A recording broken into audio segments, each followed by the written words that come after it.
Assalamualaikum warahmatullahi wabarakatuh. Perkenalkan, nama saya Sujatmiani. Saya calon guru penggerak rekognisi angkatan 11 kelas 27. Dalam video ini saya akan menyampaikan dokumentasi kegiatan berbagi praktik baik materi modul 1.4 tentang budaya positif bersama rekan sejawat. Modul 1.4 tentang budaya positif begitu menarik, begitu padat isi, sehingga saya merasa perlu berbagi dengan rekan-rekan sejawat kami di sekolah, sehingga kami akan mendapatkan dukungan sepenuhnya bersama teman-teman kami untuk saling berkolaborasi untuk memajukan sekolah kami agar bisa menjalankan budaya positif. Dalam kegiatan berbagi praktik baik tersebut, saya berkolaborasi dengan rekan sejawat saya yang juga calon guru penggerak angkatan 11. Selamat menyaksikan. Aksi nyata modul 1.4 budaya positif oleh Sujatmiani, CGP Rekognisi angkatan 11 kelas 27. Kegiatan berbagi praktik baik budaya positif di SMP Negeri 5 Kepil dilaksanakan pada hari Selasa, tanggal 13 Agustus 2024, bertempat di ruang pertemuan SMP Negeri 5 Kepil. Narasumbernya yaitu saya sendiri, Sujatmiani, dan rekan saya, Puji Lestari. Sambutan akan diisi oleh Bapak Ismail SPD selaku Kepala Sekolah, MC oleh Ibu Fatimah NISS, doa oleh Bapak Dr. Andes Muhajir, Dirijen Ibu Purwo Sulistiawati, untuk dokumentasi Bapak Priyo Margono, untuk peserta adalah seluruh guru dan karyawan di SMP Negeri 5 Kepil.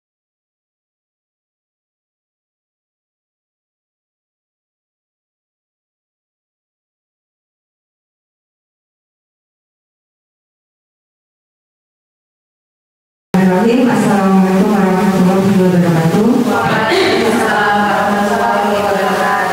Yang terhormat Bapak SMP Negeri 5 Kepil, Bapak Haji Ismail SPD. Yang terhormat Ibu CGP kita, Kadis narasumber, Ibu Sujatmiani SPD dan Ibu Puji Lestari SPD, serta Bapak Ibu SMP Negeri 5 Kepil yang saya hormati. Yang pertama, marilah kita panjatkan puji syukur kehadirat Allah Subhanahu wa Ta'ala yang telah melimpahkan taufik dan hidayahnya kepada kita, sehingga pada siang hari ini kita bisa berkumpul di ruangan ini untuk dalam acara berbagi praktik baik budaya positif tanpa ada halangan apapun. Salawat serta salam senantiasa disampaikan kepada junjungan kita Nabi Muhammad SAW. Semoga kita senantiasa mendapat syafaatnya di Allah.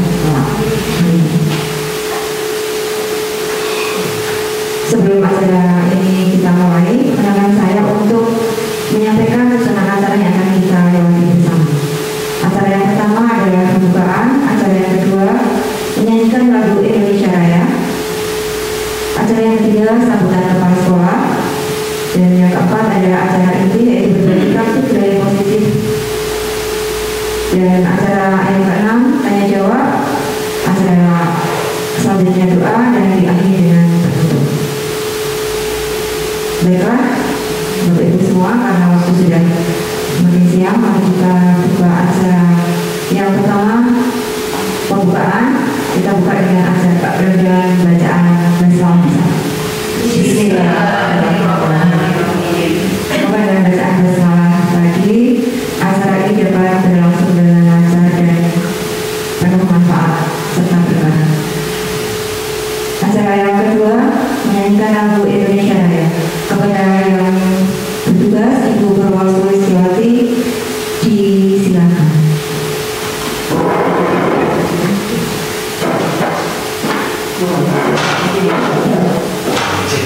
Hadirin mohon berdiri.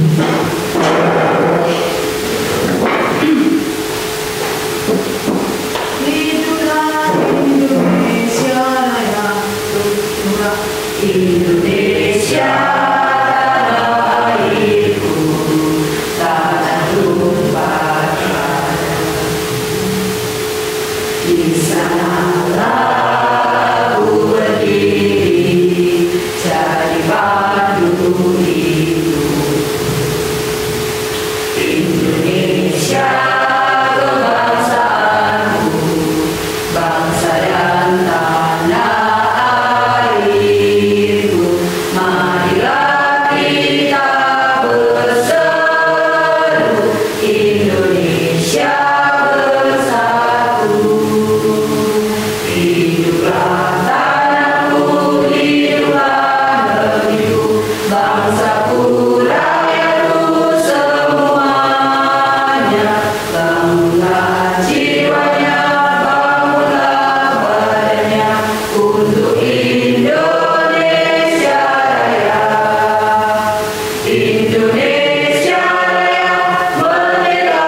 Acara yang ketiga adalah sambutan kepala sekolah.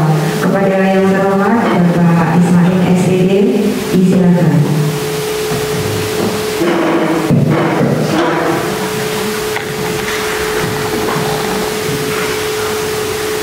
Assalamualaikum warahmatullahi wabarakatuh. Waalaikumsalam warahmatullahi wabarakatuh.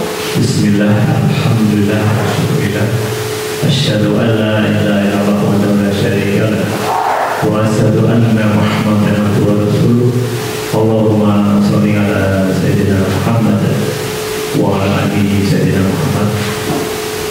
Yang saya hormati Kesepuh SMP Negeri Mobil, menyangkut Bapak Haji Dr. Wajib, yang saya banggakan Ibu Sujat Miani MPD dan Ibu Puji Lestari selaku peserta calon GP CGP Angkatan 11 dan Rekognisi Angkatan 11 27. Yang saya hormati Bapak Ibu Dewan Guru dan staf TU SMP Negeri. Pertama-tama marilah kita panjatkan puji syukur Alhamdulillah, hari ini tanggal 13 Agustus tahun 2024 kita bisa bersama-sama berkumpul di ruangan dalam acara berbagi praktik baik budaya positif dari dua orang guru CGP. Yang pertama, saya berapresiasi dan berhati tingginya kepada beliau berdua, yaitu Ibu Sujatmiani MPD dan Ibu Bisista SPD. Mudah-mudahan CGP ini bisa memberikan semangat yang baik, memberikan ekosistem yang baik di SMP kita.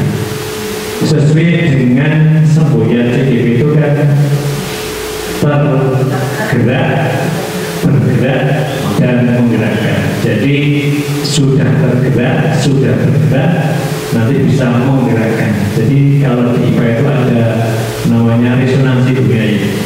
Jadi memberikan efek bergerak semuanya. Harapannya gitu. Yang penting lagi nanti harapannya Ibu CGP bisa memberikan dampak yang positif bagi yang menang, bagi peserta didik kita. Nanti benar-benar dengan cara yang baik, anak-anak jadi lebih terasa, lebih terhibur, lebih senang di sekolah, dan nantinya akan belajarnya semakin baik. Begitu juga hal lain itu bisa nanti menjadi contoh bagi yang lainnya, sehingga nantinya semuanya bergerak menuju kurikulum merdeka yang baik dengan cara materi yang lebih baik, sehingga nantinya hasil belajar kita juga baik. Berikutnya juga nanti harapannya bisa mengibas kepada guru yang lain, seperti yang masih muda-muda ya, Bu Rina, Bu Raras, Pak Toto, Bu Fatima ini, nanti bisa mengerti jejak beliau berdua. Itu saja. Dan di terakhir saya mengucapkan nanti dijawab yang sesuai biasanya ini. Semangat pagi. Luar biasa. Terima kasih atas perhatiannya. Dan saya akhiri, wassalamualaikum warahmatullahi wabarakatuh.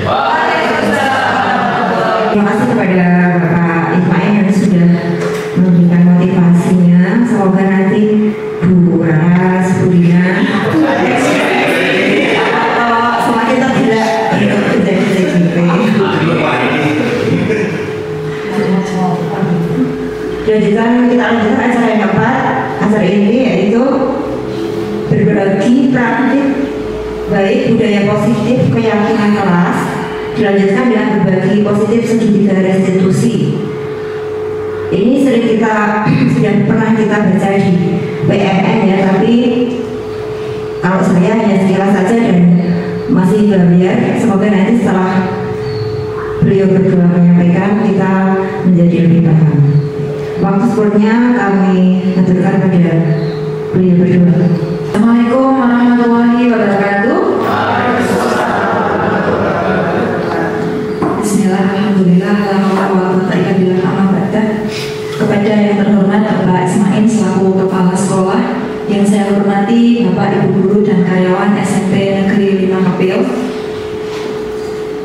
Puji syukur kepada Allah Subhanahu wa Ta'ala yang telah melimpahkan rahmat dan hidayahnya sehingga pada kesempatan kali ini kita dapat berkumpul di ruangan pertemuan ini untuk kami berdua, saya dan Bu Puji, untuk berbagi praktik baik tentang materi budaya positif yang sudah kami pelajari pada modul 1.4 di program Guru Penggerak.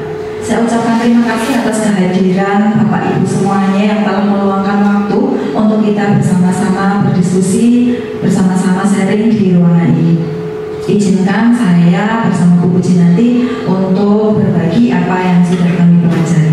Nah, untuk materi yang akan kita pelajari nanti atau yang akan kami sampaikan ada 8. Yang pertama adalah disiplin positif, yang kedua tentang teori kontrol, yang ketiga teori motivasi, yang keempat hukuman dan penghargaan, yang kelima posisi kontrol guru, yang keenam kebutuhan dasar manusia, yang ketujuh keyakinan kelas, yang kedelapan segitiga restitusi. Ini yang kemarin saya sampai ngobrol sama teman-teman, luar biasa sekali di modul 1.4 karena materinya begitu padat, materinya banyak sekali, waktu belajarnya sama dengan modul yang lain. Namun di dalamnya banyak sekali hal yang sangat kita butuhkan dalam kita mengelola kelas, mengelola peserta didik di sekolah kita. Nah, sekarang kita lanjut ke disiplin positif. Coba kita sama-sama merenungkan apa sih makna disiplin kalau menurut Bapak Ibu. Apa itu disiplin? Ketaatan. Ketaatan, ya. Apakah taat pada peraturan? Setuju? Taat pada peraturan, ya. Biasanya kita menyampaikan, oh disiplin itu taat pada peraturan. Terus kalau tidak disiplin akan kita apakan? Cukup. Apakah dihukum? Iya, biasanya dihukum. Kemudian kalau yang tidak disiplin dihukum, yang disiplin diberi apa dong? Nah, biar adil, apakah diberi hadiah, penghargaan, ataupun pujian? Nah, nanti akan kita sama-sama pelajari di modul ini. Apakah yang sudah kita pahami selama ini sudah tepat? Lanjut. Nah, kemudian apa sih disiplin positif? Disiplin itu kan sudah pasti sesuatu yang positif. Kenapa kok dijuduli disiplin positif? Nah, di sini disampaikan bahwa disiplin positif merupakan cara penerapan disiplin yang mengajarkan anak agar bertanggung jawab dan menumbuhkan kesadaran diri sehingga memunculkan motivasi intrinsik, bukan berdasarkan hukuman atau ujian dalam segala tindakannya. Jadi sudah berdasarkan nilai-nilai kebajikan yang diyakininya. Nah, di sini saya menuliskan hal menarik. Mungkin tidak hanya peserta didik, saya sendiri itu kadang masih banyak bertindak berdasarkan takut hukuman dan ingin memperoleh reward atau penghargaan. Itu mungkin hal yang manusiawi karena mungkin dari kita kecil juga kita terbiasa seperti ini. Kemudian setelah mempelajari modul ini, saya menjadi yakin bagaimana agar saya bisa menerapkan disiplin positif, di mana hal ini agar tujuannya itu anak-anak nanti tumbuh motivasi yang dari dalam dirinya, motivasi intrinsik. Nah, tujuannya motivasi intrinsik di sini agar anak-anak nanti bisa menjadi sesuai dengan nilai kebajikan. Nilai kebajikan itu nilai-nilai kebaikan yang memang sudah diakui secara universal, secara umum. Nah, kalau kita mengenal di profil pelajar Pancasila yang kita memang di kurikulum Merdeka sudah kita harus kita tanamkan pada murid-murid kita, baik dalam kegiatan intrakurikuler maupun pada kegiatan P5 yang kita laksanakan Jumat dan Sabtu, yaitu ada 6 dimensi profil pelajar Pancasila yang kita sudah biasa pakai lagu ya ke anak-anak pelajar Pancasila. Yang pertama adalah beriman bertakwa kepada Tuhan Yang Maha Esa dan berakhlak mulia. Yang kedua mandiri, bernalar kritis, berkebinekaan global, bergotong royong kreatif. Untuk ini bolak-balik tidak apa-apa. Nah, kemudian selain 6 dimensi tadi itu bisa kita jabarkan nilai-nilai kebajikan menjadi yang ada di tabel itu banyak sekali. Kita pasti senang kalau murid-murid kita akan kira-kira itu mimpi kita.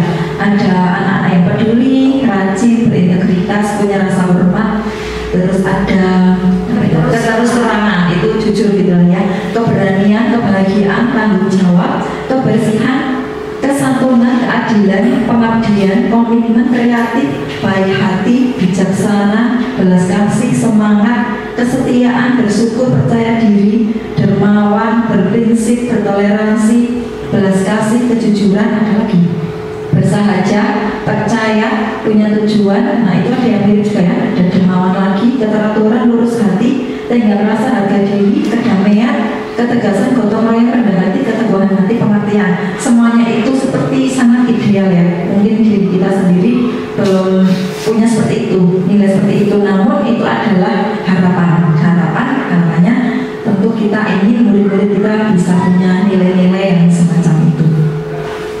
Nah kita sebenarnya sudah banyak melakukan kegiatan yang mengarah ke sana, yang mengarah ke disiplin positif agar anak-anak memiliki nilai kebajikan yang tadi. Saya men-screenshot beberapa kegiatan yang paling kanan saya ya, paling kiri Bapak Ibu, itu pas kita sholat duha berjamaah ya.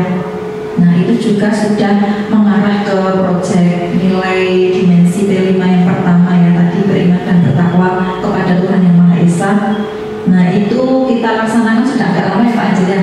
Mungkin di Jumat mendatang bisa kita laksanakan lagi, biar anak-anak yang sekarang kelas 7 bisa tahu bahwa di tempat kita juga ada sholat duha berjamaah. Kemudian yang tengah itu ketika kita peduli sampah dengan gerakan gelisah, gerakan peduli sampah, di mana anak-anak membawa tumbler, membawa botol sendiri, wadah sendiri dari rumah. Ketika itu Bapak Ibu bisa melihat sendiri bahwa lingkungan kita cukup bersih, ya kan? Sampah-sampah berkurang. Namun kemudian setelah hari itu libur ya, libur terus kita masuk lagi, kita kembali ke kebiasaan yang lama.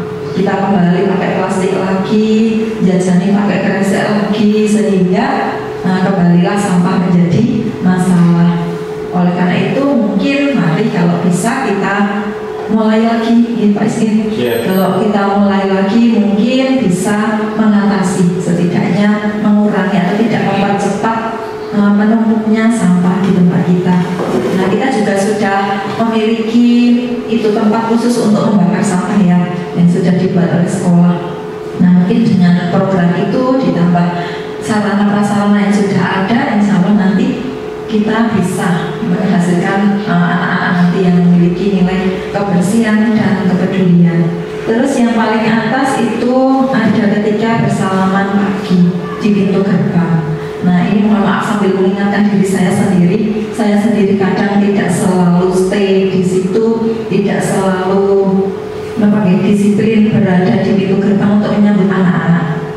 Nah sebenarnya kalau saya sendiri ya merasa ketika melakukan praktik tersebut itu sambil anak-anak datang salaman itu kita bisa melihat mana anak yang pakaiannya tidak rapi, mana anak cewek yang lipstiknya tebal misalnya, bisa langsung kita ingatkan saat itu juga, sehingga menjadi mereka akan ingat, kita lebih mudah mengontrol gitu ya begitu masuk gerbang sudah rapi. Nah, namun kendala yang kita alami non sewu ya, ada yang mau di situ dan ada yang tidak pernah sama sekali.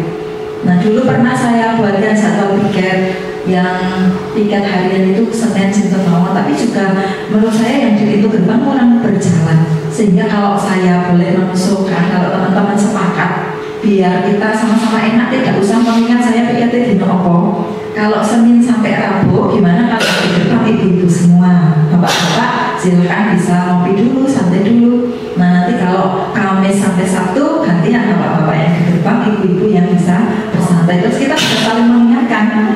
Ketika di Senin sampai Rabu kok saya duduk-duduk di situ, di gerbang, nah yang bapak-bapak bisa gitu. Kebalikannya, kalau Kamis sampai Sabtu kok Pak Toto malah ngopi, Pak jenengan terpi tuh nih bapak-bapak ini gilirannya. Nah kalau itu usulan, kalau disetujui demi apa kita semua, demi kebaikan kita semua dan anak-anak merasa lebih diperhatikan. Next Bu. Nah berikutnya tentang teori kontrol.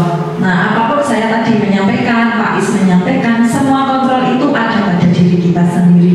Kita kita tidak bisa mengontrol orang lain. Kita hanya bisa menyampaikan ide, mengingatkan, tapi yang mengontrol adalah diri kita sendiri. Maka ketika kita ke anak-anak, kadang kita kecewa, ya saya sendiri, bocah wis dibuat seperti ini, kok tetap seperti ini.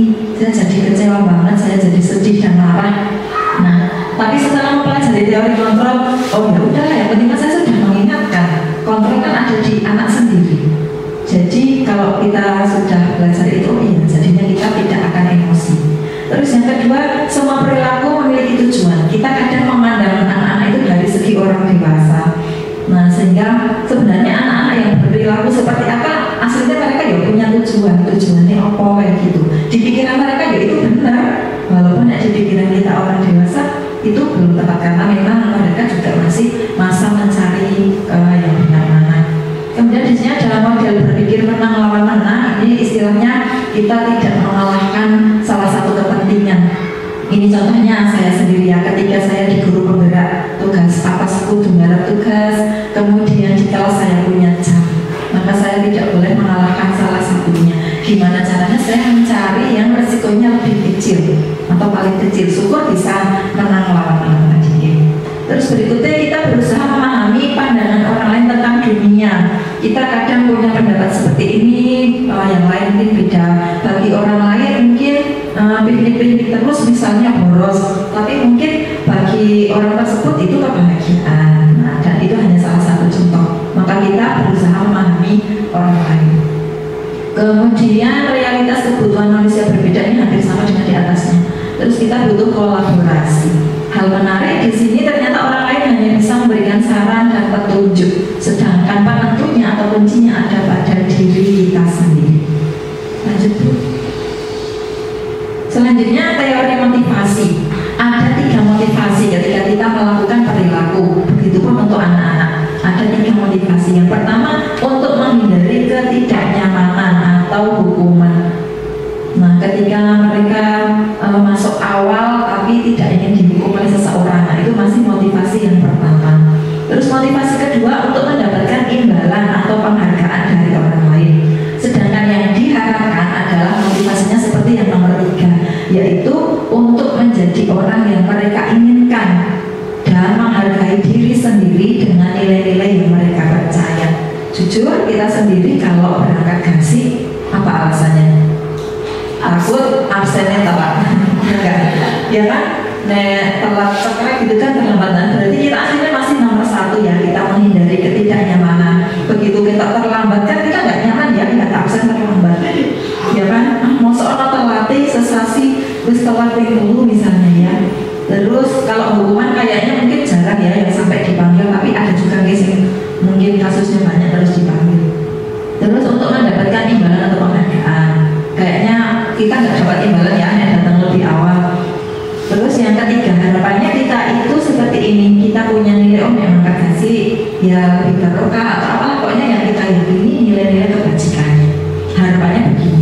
Motivasi perilaku yang paling baik yang ketiga, di mana hal tersebut merupakan motivasi intrinsik. Lanjut. Nah, sekarang kita akan membahas tentang tadi yang hukuman dan penghargaan.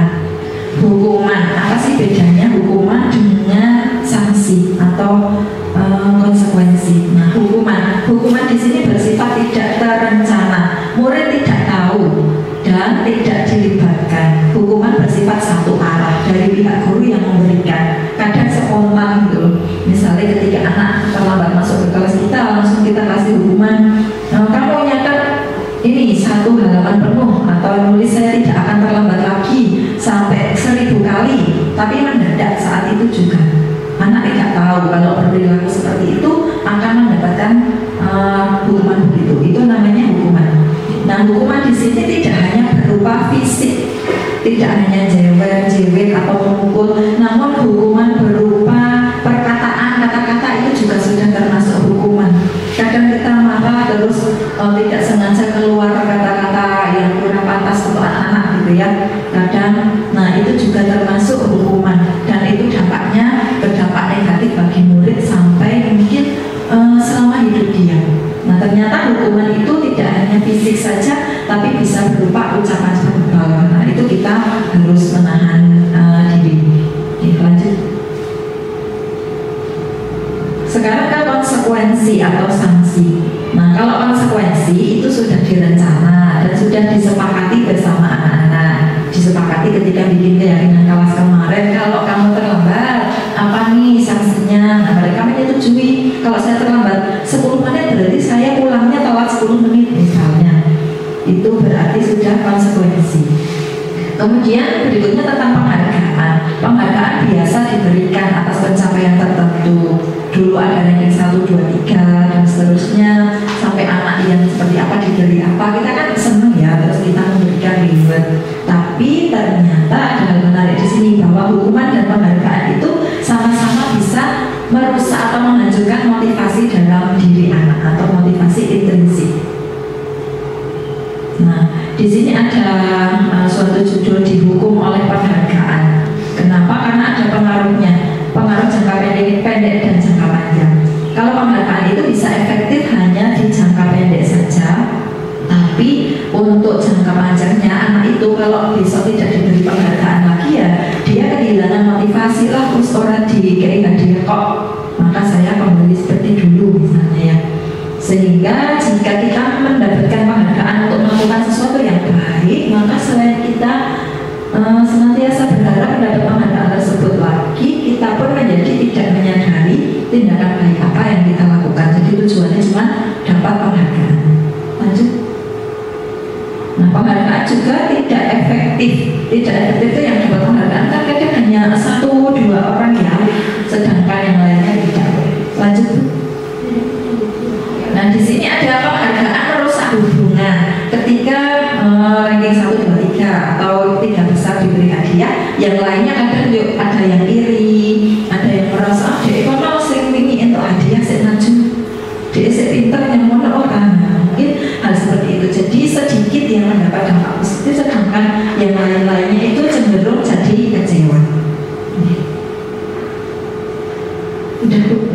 Nah, untuk berikutnya yang posisi kontrol guru dan seterusnya akan disampaikan oleh Bu Puji. Kan materinya tadi ada 8 yang 4 pertama saya yang menyampaikan, nanti yang 4 terakhir bersama Bu Puji. Nanti kita bisa saling Assalamualaikum warahmatullahi wabarakatuh. Terima kasih kepada beliau telah memaparkan budaya disiplin positif. Tadi sudah disampaikan pengertian dan sebagainya. Kali ini saya akan memberikan pemaparan tentang posisi kontrol guru sampai restitusi. Yang perlu kita pahami Bapak Ibu semua bahwa posisi kontrol itu ada 5. Yang pertama penghukum, yang kedua pembuat merasa bersalah, yang ketiga teman, yang keempat pemantau, dan yang kelima manajer. Saya menyebutkan diri saya sendiri sebagai contoh. Ketika anak masuk kelas langsung setelah istirahat mereka terlambat, tapi kita tidak bertanya kenapa sih kok kamu masuk kelas kok terlambat, tapi langsung dulu. Oke, sekarang silakan kalian keluar dulu sampai jam ke-4 selesai atau sebagainya. Bahwasanya ketika pada posisi penghukum itu Bapak Ibu guru menggunakan fisik atau verbal yang membuat anak itu akan merasa emosi, bukan sadar tapi akan merasa emosi. Yang kedua membuat merasa bersalah. Kemudian yang ketiga teman. Kita sebagai guru harus menjadi teman buat anak didik kita. Yang keempat pemantau. Pemantau kita juga penting, alangkah pentingnya kita menjadi pemantau untuk anak-anak didik kita. Yang terakhir manajer. Biasanya sebagai manajer kita setelah mengetahui masalah anak, contoh dari kasus yang tadi, anak masuk kelas terlambat karena setelah istirahat, kita tahu alasannya, kita menerima apa yang telah anak tersebut lakukan, bisa memvalidasi kesalahannya, kemudian kita bisa memberikan nilai-nilai positifnya. Itu contoh dari manajer. Hal yang menarik yaitu ternyata posisi kontrol saya selama ini kurang tepat. Mulai sekarang saya akan belajar menjadi posisi manajer sehingga guru akan mengembalikan tanggung jawab pada murid untuk mencari jalan keluarnya. Tidak langsung kita yang memberi hukuman atau memberi apapun itu, tapi anak dulu yang kita gali kenapa dan sebagainya. Itulah posisi manajer. sehingga kita tahu alasannya, sehingga keyakinan kelasnya kita bisa dapatkan nilai-nilai positif itu. Kemudian kebutuhan dasar manusia. Kebutuhan dasar manusia itu ada 5. Yang pertama penguasaan, yang kedua kesenangan, yang ketiga kebebasan, yang keempat kasih sayang dan rasa diterima, kemudian yang kelima bertahan hidup. Kenapa ada kebutuhan dasar manusia? Karena kita ngajar anak didik itu kan bukan barang atau apapun, tapi mereka adalah manusia. Jadi mereka butuh akan kasih sayang dari kita sebagai seorang guru. Mereka juga butuh merasa diterima dari kita dan teman-temannya. Mereka butuh kebebasan yang positif, yang tidak di-loss langsung, tapi kebebasan yang bisa kita handle juga. Kemudian mereka, anak didik kita, butuh kesenangan. Kemudian yang terakhir penguasaan. Penguasaan itu apa? Mengendalikan diri. Biasanya ketika contoh kecil, ketika anak merasa bersalah atau mereka tidak diterima untuk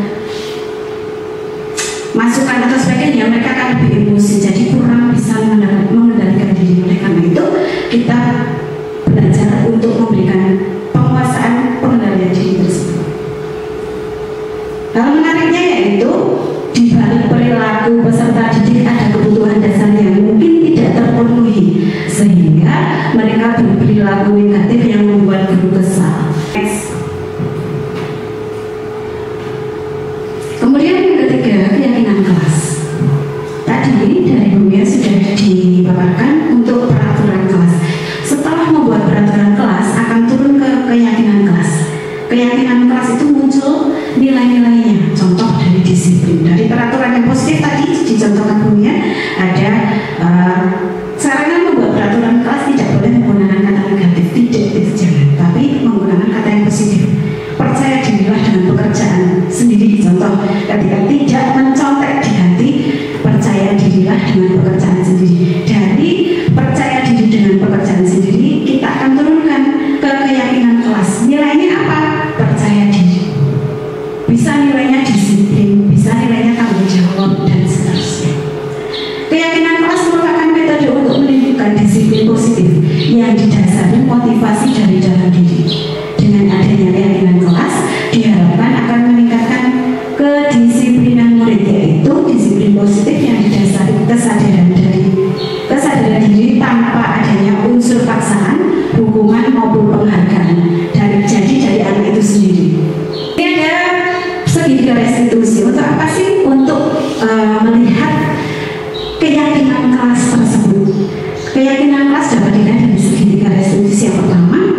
Yang pertama itu menstabilkan identitas. Yang kedua, validasi tindakan yang salah.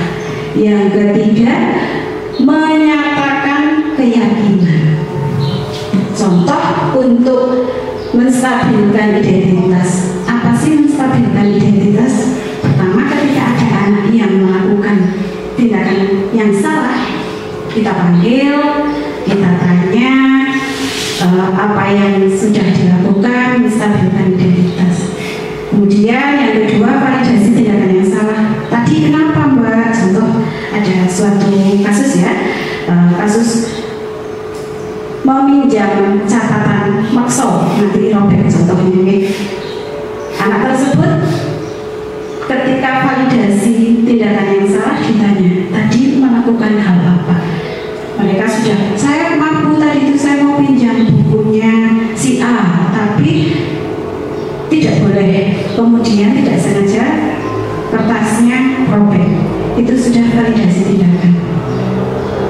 Nanti kita tanya lagi, ngopo nanti robek? Saya emosi Bu. Kita ganti terus sampai akhirnya mereka akan sadar, oh bahwasanya ketika kita meminjam suatu apapun kepada teman, mereka harus lebih sabar, lebih menghargai. Jadi tidak ada tindakan yang emosi dan sebagainya muncul lagi. Dan segitiga restitusi itu setelah validasi baru menyatakan keyakinannya. Setelah kita korek, sekarang coba kita ingat keyakinan kelas kita apa? Kita tanyakan. Nanti anak akan mengingat, oh iya Bu, betul saya belum melakukan tindakan yang menghargai. Kita hanya memancing, sebagai manajer hanya memancing. Jadi anak akan sadar sendiri dengan kesalahan-kesalahan itu, dengan tindakannya, dengan validasi, kemudian keyakinan kelasnya. Pertama memang benar, pembentukan peraturan, kemudian keyakinan kelas. Ketika sudah ada keyakinan kelas terpapan di kelas masing-masing, mereka akan membaca. Ketika ada suatu kasus, kita tinggal menjadi validatornya. Lalu terbaik.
Untuk kasus siswa masuk kelas terlambat setelah jam istirahat. Yang pertama tadi ada segitiga restitusi apa aja Ibu? Pak? Yang pertama Pak, segitiga restitusi yang pertama?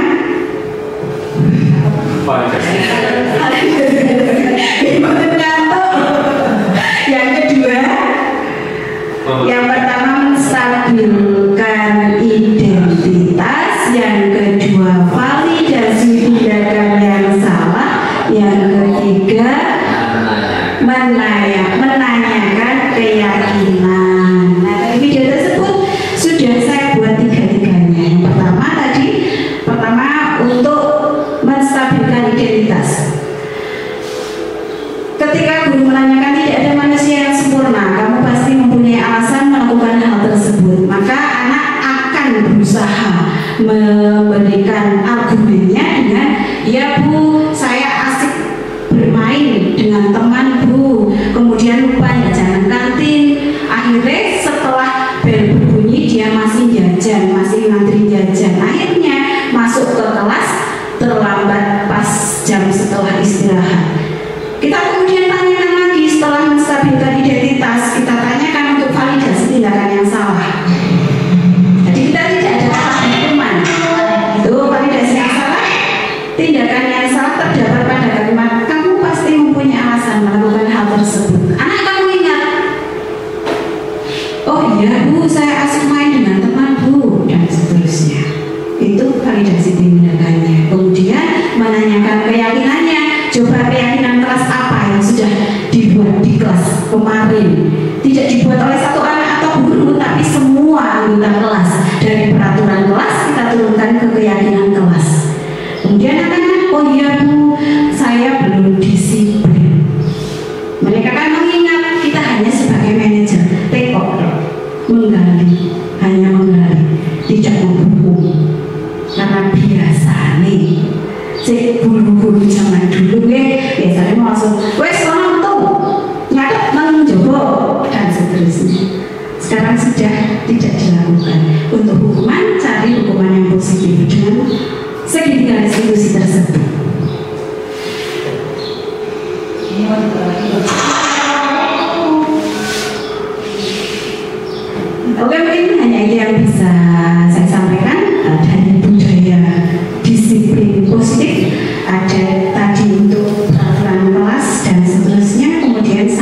sertifikat restitusi. Mungkin Bapak Ibu ada yang ingin ditanyakan, monggo. Oke Bu Eni, monggo Bu Eni. Keyakinan kelas tadi Bu, apakah keyakinan kelas sampai kelas? Terus yang kedua, umumnya anak ada yang menyepakati umumnya kalau yang tiket nanti didenda 2000, itu maksudnya anak tiket apa? Oke, materi Mbak Eni, pertanyaan yang pertama yaitu peraturan kelas apakah sama dengan keyakinan kelas? Jelas berbeda, ya? Karena peraturan kelas itu biasanya dibuat lebih awal. Kemudian kalau keyakinan kelas itu nilai-nilainya. Peraturan kelas menu piket. Contoh peraturan kelas Bu Eni, di kelasnya Bu Eni, satu contoh peraturan kelas. Datang tepat waktu, maka keyakinan kelasnya adalah disiplin. Kemudian untuk pertanyaan kedua, apakah Bapak Ibu guru jauh lebih memahami 5 posisi kontrol tersebut? Yang pertama tadi ngomong, oh beras. Yang kedua apa? Kuliner. Buat kasih besaran. Apa aja? Teman, selamat. Ribet. Sip itu pemantau dan yang terakhir manajer. Mungkin hanya itu yang bisa kami sampaikan tentang budaya disiplin positif. Terima kasih atas partisipasinya. Ada tambahan dari ibunya? Sudah Bu. Oke, terima kasih Bapak Ibu guru, hebat. Mari kita tergerak, bergerak dan menggerakkan. Terima kasih kepada teman-teman kita, Ibu calon guru beras. Semoga dengan kategori ini kita akan skor kita akan menjadi lebih baik dan berimbas ke peserta didik kita dan kita semua. Acara yang selanjutnya adalah penutup, doa ya. Acara selanjutnya adalah doa. Dimohon kepada Bapak Dr. Suhasil untuk memulai doa.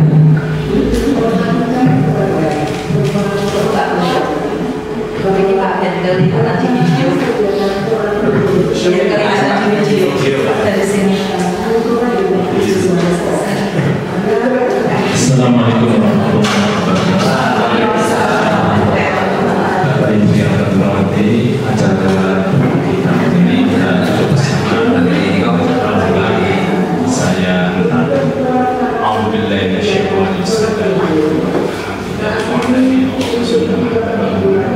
حمد الشاكرين حمدا حميدا ويوفي مزيدا يا ربنا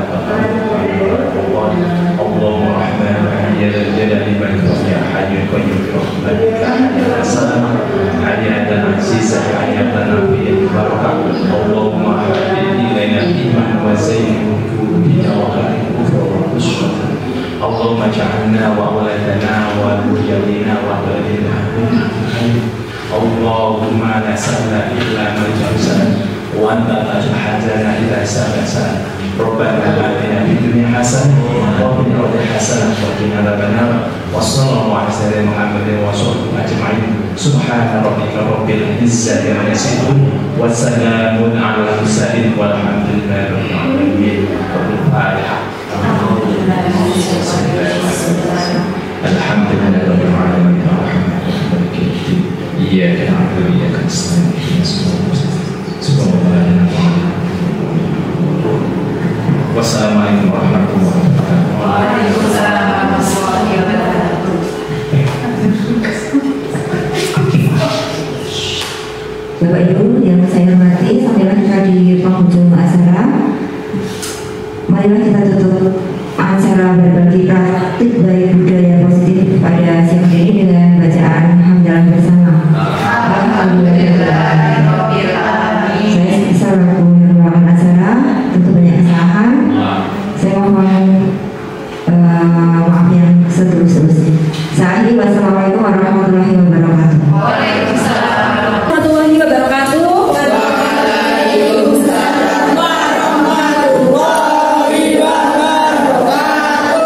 Alhamdulillah kita jumpa lagi pada kegiatan proyek profil penguatan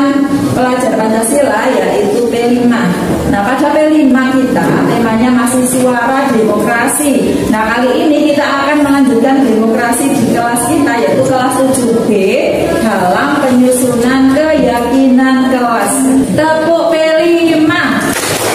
Proyek pembuatan profil pelajar Pancasila Spending Yes. Nah, sebuah keyakinan kelas itu sangat penting. Kalian pengen nggak kelas 7B itu jadi kelas idaman? Jadi kelas idola? Nah, oleh karena itu mari sama-sama kita wujudkan kelas 7B jadi kelas idola, kelas idaman, kelas yang nyaman, kelas yang dimana kita betah di sini, kita cintai kelas kita.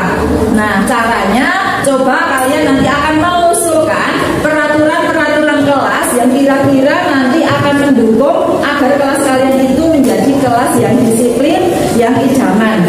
Nah, nanti Ibu Mia akan membagikan kertas sticknote, kertas kecil ini. Nah, ini nanti akan saya bagikan masing-masing ya. Terus kalian akan menuliskan usulan peraturan yang kalian usulkan apa. Jangan dibagi ya.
Sehingga yang nomor 4 ini kalimatnya kita ganti ini ya. Yang ini aja yang dipakai yang kata tepat waktu. Yang mengubah kalau kalimat nomor 1 diubah jadi gimana? Tidak boleh bolos. Agar jadi kalimat yang positif apa? Bukan larangan. Iya, selalu mengikuti pelajaran. Jadi selalu mengikuti pelajaran. Nanti berbicara yang sopan juga saya. Setuju nggak? Bisa dijadikan satu menjaga kebersihan dan tidak punya dan kerapian kelas. Baik, ada 11. Sekarang kalau sudah diganti dicoret dengan kalimat tadinya negatif jadi kalimat positif, judulnya sudah lagi bukan peraturan kelas. Ini sudah jadi keyakinan kelas. Nah, kamu harus meyakini bahwa hal-hal ini baik untuk kalian sendiri. Sekarang ditulis dulu keyakinan kelas 7B dari nomor 1 sampai nomor 11.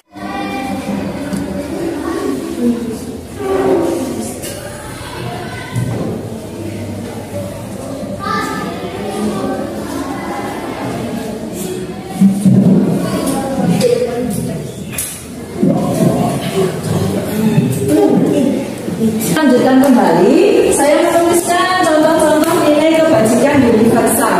Nah, dari keyakinan kelas atau kesepakatan kelas yang sudah kalian susun dari 1 sampai 11, itu menurut kalian nilai-nilai apakah yang akan kalian raih atau yang akan kalian capai dari nomor-nomor tersebut? Coba kita analisis bersama. Dari keyakinan kelas yang pertama, selalu mengikuti pelajaran sesuai jadwal. Menurut kalian mana yang cocok dari nilai kebajikan ini?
berbahagia.